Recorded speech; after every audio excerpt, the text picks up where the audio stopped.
José Miranda walks off Josh Hader in the series finale against the Brewers. Twins win. Let's break it down on today's Locked On Twins postcast. You are Locked On Twins postcast, part of Locked On Sports Minnesota, your team every day.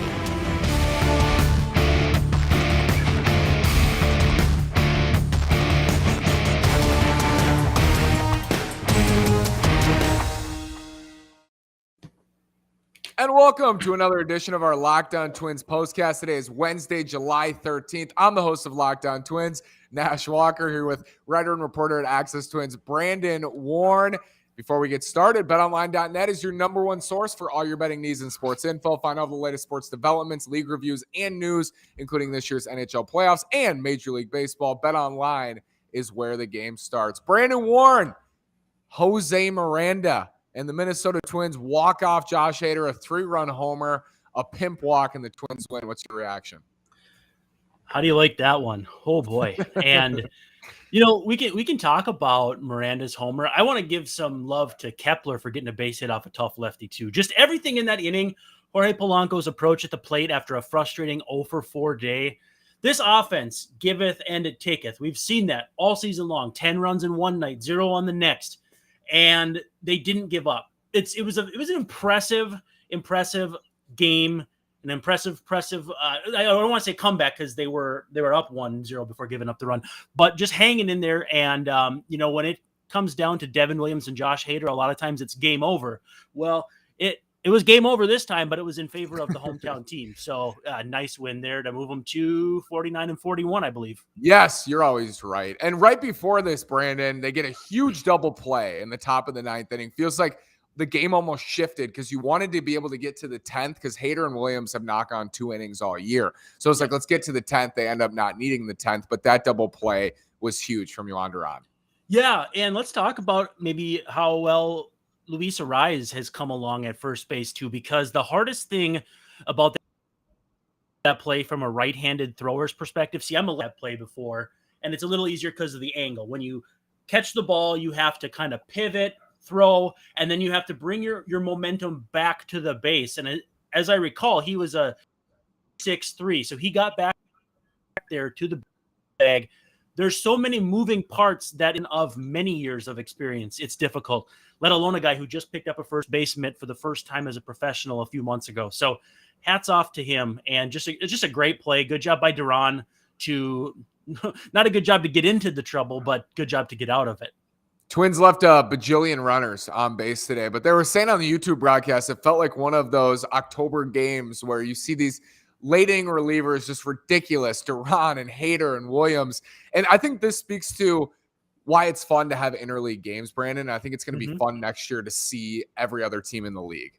Yeah, it'll be fun to have them play the Marlins and the Giants and all these other teams that they may not see more than every other year, and at Target Field more than every other or something like that. So, yeah, and Caleb Thielbar, terrific job. They were giving him a lot of love on the YouTube broadcast. 18 strikes and 29 pitches. He's got that ERA down to it's going to start with a 4 here pretty soon. And Griffin Jack's doing what Griffin Jack's has done all season long. It was a battle of the bullpens, and in some ways too, it was a battle of attrition offensively.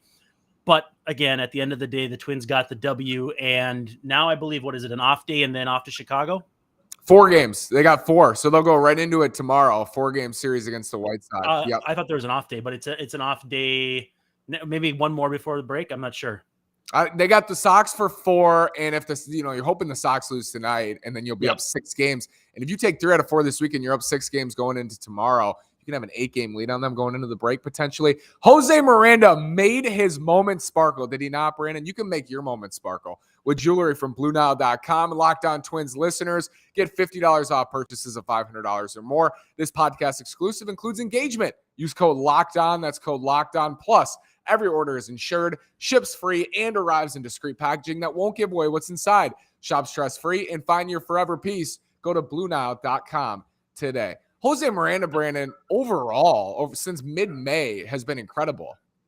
Yeah, I actually wrote about that today because I was writing about potential trade candidates, and it's hard to imagine that Miranda has an easy path to playing time. Right now, it's because they don't have a first baseman, a full-time guy, Miguel Sano, working his way back and in St. Paul right now. So every day he gets a little closer in terms of proximity to Minneapolis. But yeah, Miranda at this point, with how he's hit since that quasi demotion, I think he was with the Saints for about, 16 hours or something like that.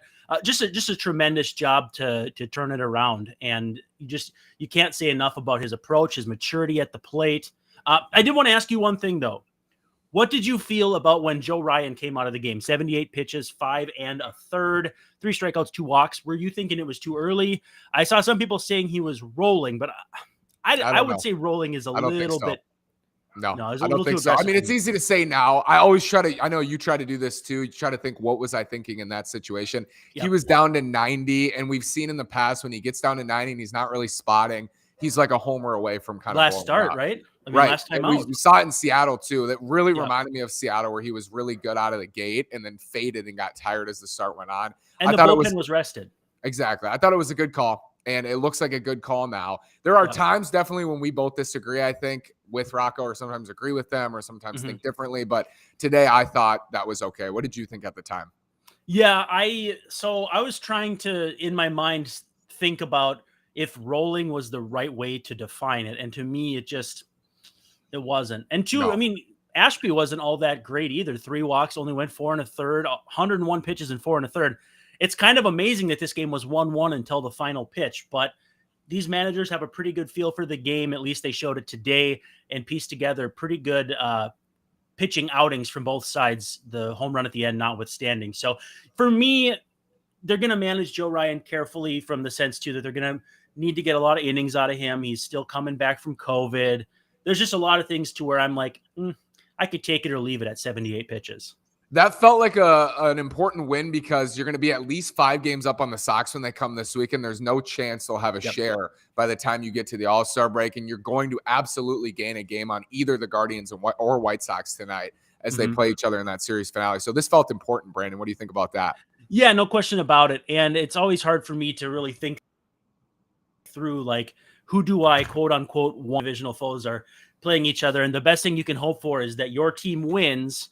And that way, neither team is going to technically gain on you. You're just going to move further down the line with a team pushed that farther out, because at some point it becomes a game of just knocking games off the rest of your schedule, the status quo. And they've done a pretty good job of that. I think the Twins had a stretch where they were like 22-8 and otherwise have been, about a 500 team. That's pretty much all you need to do in the major leagues to be a playoff team nowadays, unless you're in the division of the Yankees, I guess. But just doing a great job right now, keeping things afloat and keeping these other 2 teams at bay.